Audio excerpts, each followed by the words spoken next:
to suppress, free speech once again. We already know how the government has infiltrated tech companies, especially social media companies such as YouTube, Facebook, Amazon, Google, and of course, Twitter. Well, now that Elon Musk has officially bought Twitter, he's being blackmailed by several civil rights groups to not allow free speech. Yep, it isn't even a week into his purchase, and the civil rights Nazis are already making their demands. Elon Musk faced pressure from the heads of civil rights groups to disallow many users who had been banned from the platform from returning, and to give company staffers access to the tools necessary to combat election-related misinformation. Many of the users, yeah, right, let me guess, the main user here they're talking about is, oh yeah, the President of the United States, Donald Trump. Don't you dare let him back on Twitter. We can't afford to hear the truth anymore. Puh. We have come so far to suppress it, we don't want to give it up. So these leaders of your civil rights groups are not being civil when they wrote a letter to several advertisers of Twitter. In their letter, they spread mistruths about the takeover of Twitter, starting with this. Within 24 hours of Musk taking over ownership, the platform was inundated with hate and disinformation.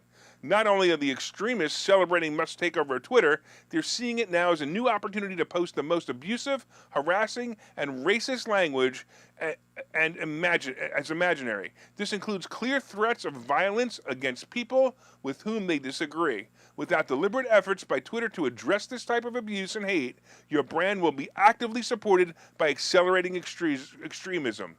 Oh, stop it. The only thing Twitter was inundated with was whining celebrities saying that they were leaving the platform. Most of them tweeted they were saying they were leaving, but stayed on the platform to read the responses from the people. Seriously, are you that desperate for attention? The letter to the 20 top advertisers continued with a paragraph that said this.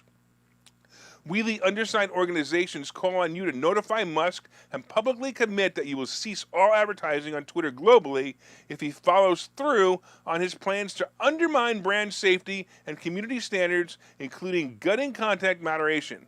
This means that Musk must not roll back the basic moderation practices Twitter already has in the books, and now must commit to actually enforcing those rules. Wow, talk about blackmail. All 23 of these organizations should be sued by Musk for defamation and blackmail. Oh, by the way, I had a laugh when I saw one of the organizations signing the letter was actually called Free Press. Yep, Free Press. Yes, you are free to say or print anything at Free Press as long as you're allowed to say and print anything that we want to hear. Unbelievable. This is what our country is coming to, where freedom of speech is only free to those with the opinion of those who control it. So how long do you think YouTube is going to allow this show to stay on their platform?